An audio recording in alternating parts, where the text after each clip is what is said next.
Good evening, everyone. So finally we are live for UPLT grade class.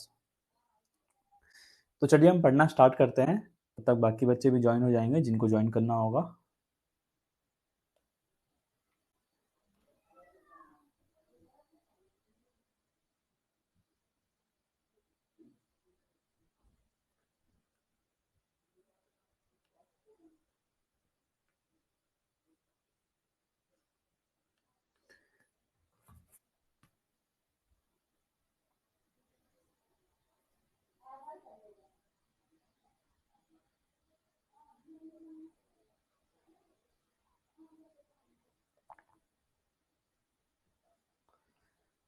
तो जो हमारा यूपीएलटी grade physical education का course चल रहा है,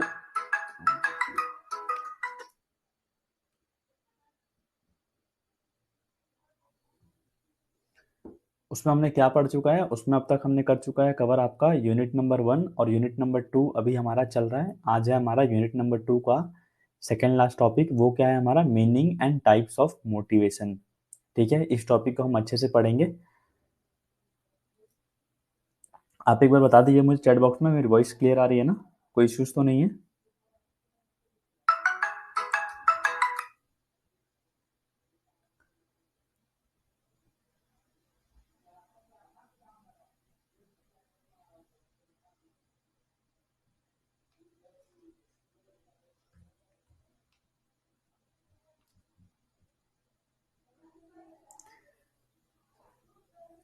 चलिए, सब कुछ सही चल रहा है, मैंने चेक कर लिया।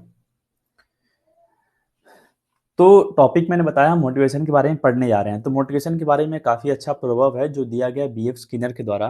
Motivation is the super highway to learning. Motivation क्या है? आपका सुपर हाईवे है कोई भी चीज़ को सीखने के लिए, कोई भी लर्निंग को लेने के लिए। But consistency is the key. Motivation से आप एक दिन पढ़ेंगे, पर जब अगर आपके अंदर कंसिस्टेंसी है तो आप डेली थोड़ा थोड़ा थोड़ा थोड़ा करते करते अपने टारगेट को अचीव कर सकते हैं। तो आज की क्लास में बात करेंगे सबसे पहले हम मीनिंग ऑफ मोटिवेशन। मोटिवेशन का मीनिंग क्या होता है? The term motivation is derived from the Latin word motum and movere. तो ये आपका लैटिन वर्ड है कौन सा? मोटम और मूवियर, विच मीन्स टू मूव, जिसका मतलब देखेंगे दोनों का मतलब होता है टू मूव। अगर हम बात करें मोटिवेशन, जो एक इंग्लिश वर्ड भी है यहाँ से लिया गया है। कौन सा इंग्लिश वर्ड? मोटिव, मतलब होता है मेरा चाहत क्या है, मैं क्या करना चाहता हूँ। विच मीन्स नीड, मेरी जरूरत क्या है। ठीक है, जिसका मतलब नीड होता है। तो मोटिवेशन कहाँ से आया है? मोटिवेशन दो लैटिन वर्ड से आया है, मोटम और मूवियर, जिसका मतलब होता है टू मूव। और वहीं पे एक और इंग्लिश वर्ड से लिया गया है, कौन सा इंग्लिश वर्ड? मोटिव, जिसका मतलब होता है नीड। तो इतना तो क्लियर है, मेंस के प्रोस्पेक्टिव से आपको लिखना पड़ेगा वहां पे, क्योंकि तो motive motive is a combination of thought. तो जो भी मेरा मोटिव है वो क्या है? कॉम्बिनेशन है मेरा थॉट का, मैं क्या सोच रहा हूँ, मैं कैसा फील कर रहा हूँ, या फिर कैसे कंडीशंस ऐसे आ रहे हैं जो मुझे कॉज कर रहे हैं, फोर्स कर रहे हैं, ताकि मैं एक्ट करूँ उसके अकॉर्डिंग। तो motive can be for short period or can be for a longer one. तो मोटिव हो सकता है कि मुझे छोटे टाइम के लिए, या फिर हो सकता है लंबे समय तक हो। एग्जाम्पल देकर आपका समझेंगे। तो क्या बोला है? If a child takes a colourful ball. मान लीजिए कोई चाइल्ड है, वो कलरफुल बॉल ले रहा है, तो क्या करता है? He plays with the ball. छोटे बच्चे का एग्जांपल दिया है, वो कलरफुल बॉल ले रहा है तो उसके साथ खेल रहा है। But if in the mean time he is attracted towards the other colourful ball. हो सकता है थोड़ा देर खेलने के बाद उसको लगे यार मुझे ये बॉल नहीं चाहिए, मुझे वो वाला बॉल चाहिए, दूसरा बॉल चाहिए। मान लीजिए कोई बॉल है या फिर कोई भी खिलौना है। Then we say that his motive for the first ball was for a short period. तो हम ये कह सकते हैं कि जो उसका मोटिव था उस पुराने वाले बॉल के लिए कुछ छोटे समय तक था, शॉर्ट पीरियड तक था। But if a player wants to win the gold medal at international level, पर वहीं पे अगर खिलाड़ी चाहता है कि मुझे इंटरनेशनल में लेवल पे मेडल लेके आना है अपने देश के लिए, तो उसके लिए क्या करेगा? वो काम करेगा, काफी सालों साल मेहनत करेगा, ताकि उसको गोल्ड मेडल मिल पाए। तो इस केस में क्या बोल सकते हैं कि जो उसका मोटिव है वो क्या है? लंबे समय तक के लिए। Motive is for long period. तो यहाँ आपको मैंने बताया था मोटिव हमारा शॉर्ट पीरियड के लिए भी हो सकता है, लॉन्ग पीरियड के लिए भी। तो मैंने एग्जाम्पल देकर आपको समझा दिया कैसे। तो क्या बोला है? Human behaviour is controlled, directed and modified through certain motives. तो जो भी हमारा इंसान का बिहेवियर रहता है उसको कंट्रोल कौन करता है, उसको डायरेक्ट कौन करता है, और कैसे हम बदलाव ला रहे हैं, मॉडिफाई कर रहे हैं, क्योंकि हमारा कुछ कुछ मोटिव्स आते रहते हैं। जैसे आपका मोटिव क्या है? आपको जॉब पानी है, गवर्नमेंट जॉब, तो आप पढ़ने के लिए आए हैं, तो हो रहा है ना मोटिव। बीच में सोचेंगे आपने कुछ और करने का, पर जॉब आपका वैकेंसी आ गई तो आप पढ़ने लगे, तो मोटिव आपको बदल गया, मॉडिफाई आया ना आपके अंदर, मॉडिफिकेशन आया। तो when a person feels hungry and searches for food, तो वहीं पे एग्जांपल दिया है, मान लीजिए एक इंसान भूखा हुआ है, खाना ढूंढ रहा है, तो we say that he is motivated by his drive. तो हम इस केस में क्या कर लेंगे, he is motivated by his drive, उसको उसका ड्राइव मोटिवेट कर रहा है। ड्राइव मतलब क्या, पुश कर रहा है, कोई फोर्स कि उसको खाना नहीं मिल रहा है, मुझे खाना चाहिए, भूख लग रहा है, तो ये ड्राइव उसका क्या कर रहा है, उसको पुश कर रहा है, मोटिवेट कर रहा है। तो ये क्या हो जाएगा, आपका बायोलॉजिकल ड्राइव हो जाएगा ना, कहीं भूख नहीं लगा मतलब बायोलॉजी में आ जाएगा। तो when he gets food and is satisfied we say that his drive for the food has been fulfilled. तो अगर उसको खाना मिल जाएगा, वो खा लेगा, तो हम ये कह सकते हैं कि जो उसकी ड्राइव थी, उसकी फोर्स थी उस खाने को प्रति, भूख के प्रति, वो फुलफिल हो चुकी है। यहाँ तक क्लियर सभी लोगों को। अभी क्या बोला है, motivation is one of the main psychological factors which affects the performance. तो ये कहना गलत नहीं होगा कि मोटिवेशन काफी क्रूशियल रोल प्ले करता है अगर किसी भी खिलाड़ी का या फिर किसी का भी परफॉर्मेंस को अफेक्ट करना है, प्रभाव डालना है उस पर। तो motivation means to be inspired to do something. तो हम ये बोल सकते हैं मोटिवेशन क्या हो जाएगा, किसी को इंस्पायर करना कोई काम को करने के लिए। तो the definition of motivation is to give reason, किसी को रीजन दो काम करने के लिए, एंथुजियाज्म दो, उसको चाहिए जो काम करने के लिए, उसको इंटरेस्ट डेवलप करो। That causes a specific action और सर्टेन बिहेवियर, जो उसके अंदर कुछ बदलाव लाए, स्पेसिफिक एक्शन लाए या फिर उसके बिहेवियर में बदलाव लाए। तो motivation is present in every function of life. तो जीवन के सारे पड़ाव में हमें मोटिवेशन मिलते रहता है। Simple act such as eating and drinking are motivated by hunger and thirst. होता है ना कि यार मुझे प्यास लगा है, भूख लगा है, तो क्या होता है, ये भी आपको ड्राइव तो पुश कर रहा है ना, तो ये सभी मोटिवेशन ही आएगा कहीं ना कहीं। यहाँ पे आपको ड्राइव फोर्स कर रहा है कि मुझे भूख लगा है, पेट दुख रहा है, तो आप अपना हंगर को मिटाने के लिए क्या करेंगे, खाना खाएंगे। तो हर चीज हमारे जीवन में लाइफ टाइम एग्जाम्पल्स काफी सारे मिल जाएंगे, लाइफ एग्जाम्पल्स अगर देखेंगे तो हम। तो ये सब था आपका मीनिंग ऑफ मोटिवेशन, आपको अच्छे से क्लियर हो गया होगा, ये आपका हिंदी में दिया हुआ है। अब हम बात करेंगे साइकिल ऑफ मोटिवेशन का। ठीक है, तो मतलब कैसे मोटिवेशन कौन से साइकिल में चलता है। तो ये आपकी बेसिकली 6 स्टेप्स हैं। कौन कौन से, नीड, ड्राइव, अराउजल, गोल डायरेक्टेड बिहेवियर, अचीवमेंट आता है, फिर आता है आपका रिडक्शन ऑफ अराउजल। ठीक है, इस सीक्वेंस में चलता है, पहले नीड आएगा, फिर ड्राइव आएगा, ड्राइव के बाद अराउजल आएगा, अराउजल के बाद गोल डायरेक्टेड बिहेवियर होगा आपका, फिर होगा आपका अचीवमेंट, और फिर होगा उसका जो भी अराउजल था आपको कम हो जाएगा। नीड क्या हो गया, मान लीजिए आपको सोचेंगे आप लोग कि मुझे यूपीएलटी ग्रेड की जॉब चाहिए, तो ये आपकी क्या है, चाहत है, नीड है। अब क्या हो जाएगा, ड्राइव हो जाएगा, मतलब फोर्स कर रहा है ये आपको, क्या, ये जॉब, कि यार मुझे काम करना है, फोर्स कर रहा है ना, क्या ये ड्राइव क्या हो गया, फोर्स हो गया, जो आपको धक्का मार रहा है कि चल बेटा चालू कर दे अब क्या हो गया, अराउजल हो गया, आपके दिमाग में आएगा यार मैं जॉब पा लूंगा तो ये हो जाएगा, घर वाले स्टेबल हो जाएंगे, तो चाहत आ रही है आपके मन में, तो वो हो जाएगा मेरा अराउजल। अब उस चाहत को पूरा करने क्या आएगा, आपके अंदर बदलाव आएगा, आप मेरी क्लासेस लिए पढ़ने के लिए, तो आपके अंदर गोल डायरेक्टेड बिहेवियर लाया, आपने नोट्स बनाना चालू किया, पढ़ना स्टार्ट किया, तो ये क्या होगा, गोल डायरेक्टेड बिहेवियर हो गया। फिर क्या होगा, अचीवमेंट हो जाएगा, मेरे को जॉब मिल गया यूपीएलटी ग्रेड का, अब मुझे जॉब मिल गया, अब मैं सोचूंगा जो मेरा अराउजल था यहाँ से जो मैं बनाते बनाते आया था जॉब वाला, वो क्या हो गया, चाहत मेरी कम हो गई क्योंकि मुझे मिल गया वो। तो अब क्या मेरा आएगा, रिडक्शन ऑफ अराउजल आ जाएगा। अब फिर मेरा ध्यान फिर से वापिस से रिपीट होगा, कुछ और चाहत आएगी, हो सकता है कि मुझे नौकरी लग गया, फिर मैं बोलूंगा कि कोई रिलेशनशिप है लड़की के साथ, उससे शादी करना है, तो ये क्या हो गया, मेरा दूसरा चाहत हो गया। ठीक है, तो ये क्या होगा, बदलते रहता है, ऐसे साइकिल ऑफ मोटिवेशन चलते रहता है। तो ये क्लियर है सभी लोगों को। ठीक है, तो इसका ट्रिक कैसे याद कर सकते हैं, सीक्वेंस में अरेंज करने पूछ देता है, एनडीए, ठीक है, पता होगा सभी को, नेशनल डिफेंस एकेडमी खड़कवासला, तो एनडीए घर। ठीक है, एन से हो गया मेरा नीड, डी से हो गया ड्राइव, ए से हो गया अराउजल, जी से हो गया मेरा गोल डायरेक्टेड बिहेवियर, ए से हो गया अचीवमेंट, और आर से हो गया मेरा रिडक्शन ऑफ अराउजल। ठीक है, तो ट्रिक हो गया, इसको याद कर लीजिएगा। अब हम बात करेंगे कुछ डेफिनेशंस के बारे में। मोटिवेशन इन स्पोर्ट्स का 2 डेफिनेशन है, ज्यादा मैंने नहीं लाया है क्योंकि है नहीं सिलेबस में आपका। तो क्या बोला, any condition that might energise and direct our actions. तो ये डेफिनेशन किसने दिया है, according to Crooks and Stein, मतलब कोई भी कंडीशन हो जो मुझे एनर्जी देगी या फिर मेरे एक्शन में परिवर्तन लाएगी, डायरेक्ट करेगी, मतलब मुझे दिशा दे रही है, तो वो क्या हो जाएगी, मोटिवेशन की डेफिनेशन हो जाएगी according to Crooks and Stein. अगला क्या बोला, ड्राइव टू स्ट्राइव, जो ड्राइव है, जो फोर्स है आपको स्ट्राइव करने के लिए, जीने के लिए, वो जो आ रहा है ड्राइव, फोर्स आ रहा है, वही आपका मोटिवेशन है। तो ये कहा है सेज जी। तो आप देख सकते हैं मोटिवेशन से हम को सकते कह सकते हैं क्या क्या चीजें मिलती हैं, आसपास रिवॉल्व करती हैं, जो सक्सेस इंसान की, क्या एफर्ट लग रहा है मेरा, क्या विजन है, क्या एम है, कौन इंस्पायर कर रहा है, क्या एस्पिरेशन है, तो सारी चीजें आसपास इर्द गिर्द मोटिवेशन के घूमती हैं। तो अगर हम बात करें टाइप्स ऑफ मोटिवेशन की, यहाँ से क्वेश्चन बनते ही बनते हैं। तो दो टाइप के मोटिवेशन होंगे, सभी लोगों ने पढ़ा होगा। एक होता है आपका इंट्रिंसिक, दूसरा होता है आपका एक्सट्रिंसिक मोटिवेशन। तो एक्सट्रिंसिक मतलब हो गया आपका एक्सटर्नल मोटिवेशन, मतलब जो बाहर से मिल रहा है। इंट्रिंसिक मतलब जो अंदर से मिल रहा है। दोनों में से मजबूत कौन सा होगा? इंट्रिंसिक होगा, क्योंकि मेरे अंदर से आएगा। जब तक कोई काम मेरे अंदर से चाहत नहीं रहेगी, मैं कोई काम नहीं कर सकता। तो एक्सट्रिंसिक मोटिवेशन के एग्जाम्पल क्या क्या हो जाएंगे? जो बाहर से मिल रहे हैं, कोई आपको रिवॉर्ड दे रहा है, कोई आपको इंसेंटिव दे रहा है, आपने काम किया उसका इंसेंटिव मिला, आपको प्रमोशन मिल रही है, आपको सजा मिल रही है, तो ये सब बाहर से मिल रहा है ना। आपको कोई क्रिटिसाइज कर रहा है, आपका फेलियर हुआ है, ठीक है। और इंट्रिंसिक मोटिवेशन क्या आ जाएगा? लव बिलोंगिंग्स के लिए, मान लीजिए अपने लव्ड वंस के लिए आप काम कर रहे हैं, खुद के लिए कर रहे हैं, कि आपको और स्ट्रॉन्गर होना है, तो ये आ जाइए आपकी इंट्रिंसिक मोटिवेशन में। अब हम इन दोनों के बारे में थोड़ा डिटेल में बात कर लेते हैं, इंट्रिंसिक मोटिवेशन और एक्सट्रिंसिक मोटिवेशन के बारे में, क्योंकि आपको सिलेबस में दिया गया है टाइप्स ऑफ मोटिवेशन। दो प्रकार के होते हैं, एक होता है हमारा इंट्रिंसिक, दूसरा होता है एक्सट्रिंसिक।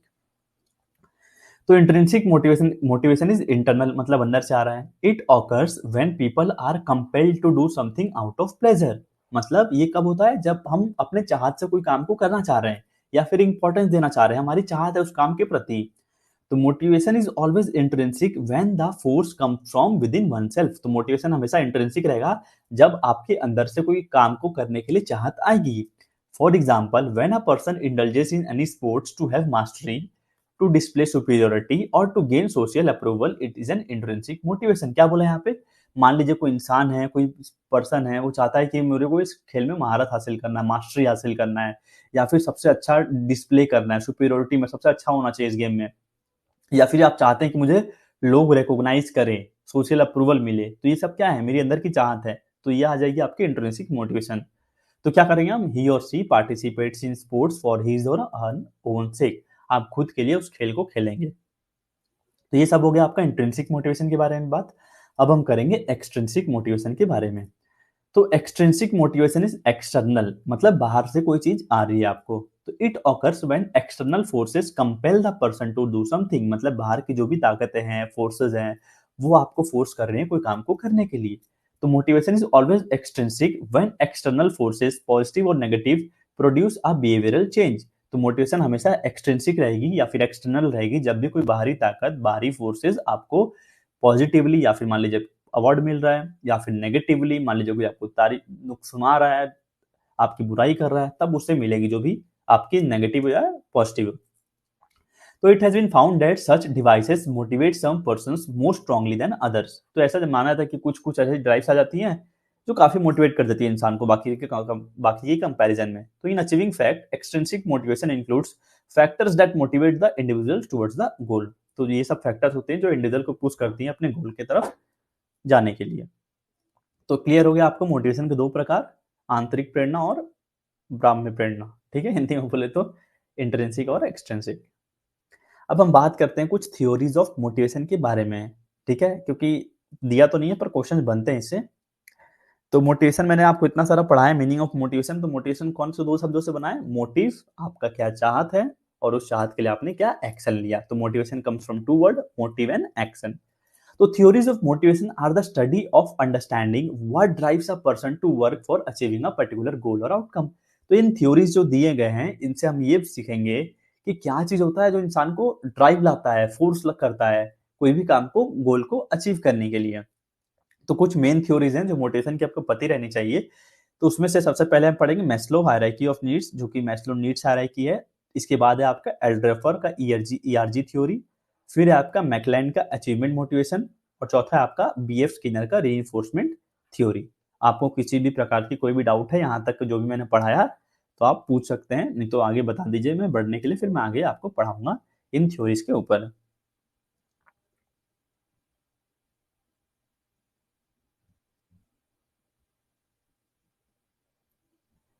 ठीक है, क्लियर क्लियर होगा आप लोगों को, तो काफी अच्छे से पढ़ा है। आगे बढ़ते हैं, ठीक है। सब रिकॉर्डेड ही लेक्चर्स देखते हैं।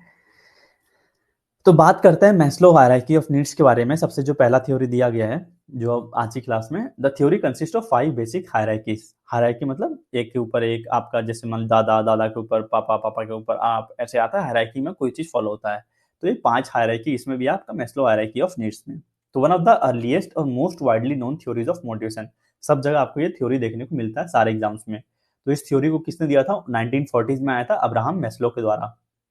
The arrangement of this hierarchy is in the following manner, मतलब नीचे से आपका बेस बनते बनते, ट्रायंगल का जैसे बेस होता है ना हमारा, नीचे से बेस होता है ऊपर जाता है, तो वैसे ही ये भी आपका गया हुआ है। सबसे पहले हमें कोई क्या क्या चीजों की जरूरत होगी? सबसे पहले होगी फिजियोलॉजिकल नीड्स, मतलब आपकी जो बेसिक नीड्स हैं, जैसे कि हवा, पानी, खाना, रहने के लिए शेल्टर, स्लीप, क्लोथिंग, रिप्रोडक्शन, तो जो भी फिजियोलॉजिकल सबसे बेसिक नीड्स है, पहले हमें इसकी चाहत होती है।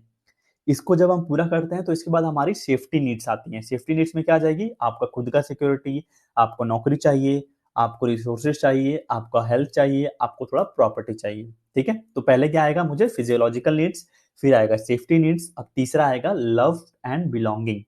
ठीक है, लव एंड बिलोंगिंग में कौन कौन आ जाएंगे? मेरा दोस्त आ जाएंगे, दोस्ती यारी चाहिए मुझे, इंटीमेसी चाहिए, चाहत चाहिए, फैमिली चाहिए, और थोड़ा सेंस ऑफ कनेक्शन चाहिए। ठीक है, लोगों से मुझे कनेक्ट करना है।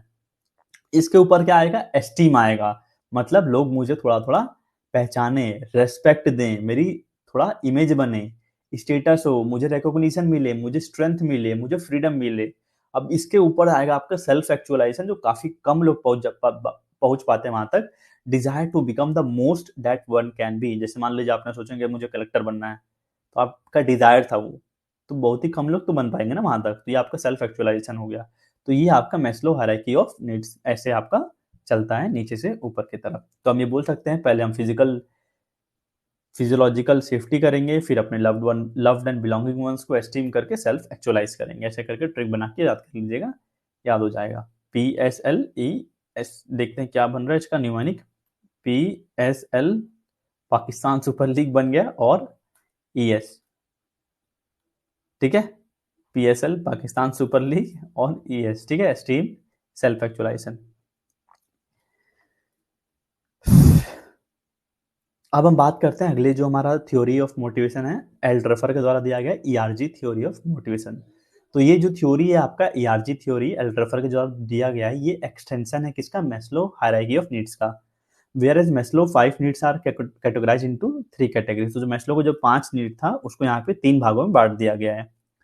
तो सबसे पहला कौन सा है? एग्जिस्टेंस नीड्स, मतलब जो पहले से है, एग्जिस्टेंस नीड्स। दूसरा क्या बोला? रिलेटेड नीड, रिलेटेड नीड्स, मतलब इससे रिलेटेड। और तीसरा बोला ग्रोथ नीड, मुझे आगे बढ़ने के लिए चाहिए। तो इन्होंने क्या किया, जो 5 चीज था ना पिछले टेबल में, उनको एक में दो दो कंबाइन कर दिया है, ठीक है, मर्ज कर दिया है। तो देख सकते हैं पहला क्या है? एग्जिस्टेंस नीड्स, मतलब सबसे नीचे वाला, एग्जिस्टेंस के लिए मुझे क्या क्या चाहिए? मुझे चाहिए फिजियोलॉजिकल नीड्स और सेफ्टी एंड सिक्योरिटी वाला, ठीक है, ये दोनों मुझे चाहिए। तो ये आपका आ जाएगा एग्जिस्टेंस नीड्स में। फिर आ जाएगा रिलेटेड नीड्स, तो इसमें आज क्या आ जाएगा? इसमें दो को कंबाइन कर देंगे, क्या क्या? लव्ड एंड बिलोंगिंग वंस को और सेल्फ एस्टीम को, ठीक है। फिर क्या आ जाएगा आपका? ग्रोथ नीड्स, आपको ग्रोथ करने के लिए क्या चाहिए? सेल्फ एस्टीम और ग्रोथ नीड्स, ठीक है। तो ये आपका दोनों इसमें कंबाइन हो जाएगा। तो इन्होंने कंबाइन मर्ज कर करके मैस्लो हायरार्की ऑफ नीड्स को ही एक्सटेंड कर दिया और नया नाम दे दिया है कि पहले एग्जिस्टेंस नीड्स होगा, फिर रिलेटेड, उसके रिलेटेड में जो भी नीड्स होगा, और फिर आपका ग्रोथ नीड्स होगा। तो ये था आपका एल्डरफर का ERG थ्योरी ऑफ मोटिवेशन। अब हम बात करेंगे मैक्लेगन का मोटिवेशनल थ्योरी, जो भी इन्होंने दिया है। इन्होंने कब दिया था? 1960 में दिया था, इसलिए हम इसको क्या बोलते हैं? Also known as learned need theory, ठीक है। तो इन्होंने क्या बोला है मैक्लेगन ने इस थ्योरी में? डिफर्स फ्रॉम मैस्लो, जो भी हमने पढ़ा उससे डिफरेंस है ये, as it focuses on satisfying the existing needs, मतलब इन्होंने क्या फोकस किया है? जो पहले से नीड है उसको पूरा करना है किसी भी इंसान का, rather than focusing on the development of new needs. मुझे कोई नया चीज नहीं चाहिए, जो मेरे पास है पहले से उस पर इन्होंने फोकस किया है। तो इस पे इन्होंने 3 चीजें दी है मैक्लेगन मोटिवेशनल थ्योरी में। पहला बोला नीड फॉर एफिलिएशन, मतलब होता ना कि आपका यूनिवर्सिटी, आपका कॉलेज इस बोर्ड से एफिलेटेड है। दूसरा क्या बोला? नीड फॉर अचीवमेंट, आपको अचीवमेंट चाहिए, मेरे को ये A++ ग्रेडिंग मिली है मेरे कॉलेज को, मैं बोलूंगा नीड फॉर अचीवमेंट चाहिए। तीसरा बोला है नीड फॉर पावर, आपके पास पावर होना चाहिए। तो यहाँ पे आप इमेज में देख सकते हैं, जो इन्होंने तीनों नीड्स को दिया है, इमेज के थ्रू समझाया है। यहाँ पे क्या बोला है देखिए, नीड फॉर अचीवमेंट, आपको क्या चाहिए? अचीवमेंट चाहिए। तो आप क्या करेंगे? स्ट्राइव करेंगे अपने पर्सनल सक्सेस के लिए, मुझे जीतना है, मुझे ये मिले अवार्ड। फिर क्या बोले? नीड फॉर पावर, अब आपको पावर भी चाहिए, अचीवमेंट मिल गया तो आपको अथॉरिटी मिलना चाहिए, हो सकता है आपको HOD बना दिया जाए। अब आपने सब चीज मिल गया आपको, अब आप क्या बोलेंगे? मेरे को एफिलिएशन भी चाहिए, ठीक है, किसी से कस्टमर चाहिए, सर्विस जॉब चाहिए, तो ये सारी चीज़ें, तीनों चीज़ों के बारे में बात किया है इन्होंने अपनी थ्योरी में। क्या बोला है कि जो मेरे एग्जिस्टिंग नीड्स है पहले उसको पूरा करो, फिर कोई नया नीड्स के बारे में सोचा जाएगा। तो जो एग्जिस्टिंग नीड्स है उसी के बारे में इन्होंने इलाबोरेट करके 3 एलिमेंट्स के बारे में बात करी है। पहली एफिलिएशन, ठीक है, रिकॉग्निशन मिलना, दूसरा अचीवमेंट मिलना और तीसरा पावर मिलना। अब आते हैं इसके बाद जो बीएफ स्किनर के द्वारा रीइंफोर्समेंट थ्योरी दिया गया है।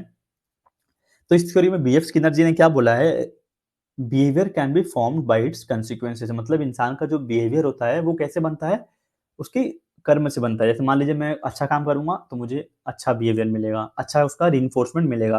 कोई खराब काम करूंगा तो उसका नेगेटिव रीइंफोर्समेंट मिलेगा। रीइंफोर्समेंट मतलब समझ रहे हैं, मतलब मान लीजिए आपने अच्छा पढ़ाई करा तो आपकी मम्मी ने एक चॉकलेट दिया आपको, क्योंकि आपने अच्छा पढ़ाई करा। अब आपने आज अच्छा पढ़ाई नहीं करा तो आपकी मम्मी ने आपको चॉकलेट नहीं दिया, तो क्या हो गया, नेगेटिव हो गया रीइंफोर्समेंट, क्योंकि आपने नहीं पढ़ा तो नहीं मिला आपको, आपने अच्छा पढ़ा तो आपको इनाम मिला उसका। तो इन्होंने 4 एलिमेंट्स के बारे में बात करा है, इसको भी ज़ूम करके समझाता हूँ। तो देखिए क्या बोला इन्होंने, इन्होंने बात किया 4 चीज़ों के बारे में। पहला बोला है पॉजिटिव रीइंफोर्समेंट, जैसे मान लीजिए आपने जॉब के लिए पढ़ाई करी तो आपका जॉब मिल गया, आपने पढ़ाई करी इसलिए आपको जॉब मिला, तो ये क्या हो गया, मेरा पॉजिटिव रीइंफोर्समेंट हो गया। नेगेटिव रीइंफोर्समेंट क्या हो जाएगा, आपने पढ़ाई नहीं करी, जॉब का फॉर्म भी भरा पर आपको जॉब नहीं मिला, क्योंकि आपने पढ़ाई नहीं करी, तो ये तो क्या हो गया, नेगेटिव रीइंफोर्समेंट मिल गया, क्योंकि आपने उसके चीज़ के लिए काम नहीं किया तो आपको नहीं मिला। फिर क्या होएगा, तीसरा वाला पनिशमेंट। अब मान लीजिए आपको जॉब पे जाना है, ठीक है, आप जॉब पे जा रहे हैं, आप देख रहे हैं कि 5 मिनट लेट पहुंचा मैं, तो आपके एम्प्लॉयर जो था उसने बोला कि आज आपका सैलरी का इतना पैसा कट जाएगा, क्योंकि आप 5 मिनट लेट आए हैं, तो आपको पनिशमेंट मिला। अब एक्सटेंशन मतलब क्या बोलेगा, आपको कोई भी चीज़ खत्म हो गया, आपको एक्सटेंड कर दिया, मान लीजिए आपका नौकरी से निकाल दिया गया। तो क्या बोला है, जो पॉजिटिव रीइंफोर्समेंट होता है, पनिशमेंट होता है, ये स्टिमुलस को ऐड करते हैं, मतलब कोई चीज़ कराने के लिए ऐड करेंगे, ड्राइव करेंगे। और क्या करेंगे, अगर कोई चीज़ एक्सटेंशन हो जाएगा मतलब आपकी चाहत ही खत्म हो गई। नेगेटिव रीइंफोर्समेंट अगर आपको हो गया तो आप उस काम को करेंगे, नहीं करेंगे। एक्सटेंशन हो गया तो करेंगे, नहीं करेंगे। पर अगर आपको उस चीज़ के लिए पॉजिटिवली रिवॉर्ड किया गया हो या फिर पनिशमेंट दिया गया हो, तो आपको स्टिमुलस मिलेगा कि मुझे और अच्छा करना है। ठीक है? तो ये रीइंफोर्समेंट का थ्योरी था जो दिया गया था बीएफ स्किनर के द्वारा। ठीक है, मैंने डीप में जाके पढ़ाया, बस आपसे पूछेगा बीएफ स्किनर ने कौन सा थ्योरी दिया था रीइंफोर्समेंट थ्योरी का। आपके सिलेबस में मोटिवेशन के थ्योरीज नहीं थे, पर मैंने पढ़ा दिया क्योंकि इंपॉर्टेंट है और कुछ कुछ इतना चारों पता रहना चाहिए, बेसिक से थ्योरीज थे आपके एग्जाम पॉइंट ऑफ व्यू से। ठीक है, तो ये आपका टॉपिक आज का कंप्लीट हुआ, मोटिवेशनल और उसके टाइप्स वाला। मैंने फिर उसके एडिशनल करके आपको इसके थ्योरीज पढ़ा दी। एक और आपका बच गया, लास्ट टॉपिक रहेगा प्ले थ्योरी। कल की क्लास में हम इसको डिस्कस कर लेंगे, इसके कोई भी पीवाईक्यूज नहीं है तो नहीं मैंने कराया आज। और प्ले थ्योरी को कल कंप्लीट कर लेंगे, वो भी आपका काफ़ी इंपॉर्टेंट है, फिर हमारा यूनिट 2 कंप्लीट हो जाएगा। अगर आपको कुछ पूछना है तो आप पूछ सकते हैं, नहीं तो फिर हम आज के सेशन में यहीं पे एंड करेंगे।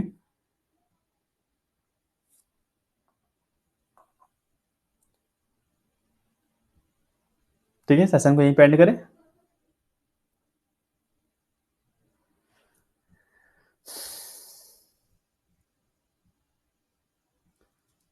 Okay, thank you for joining the class.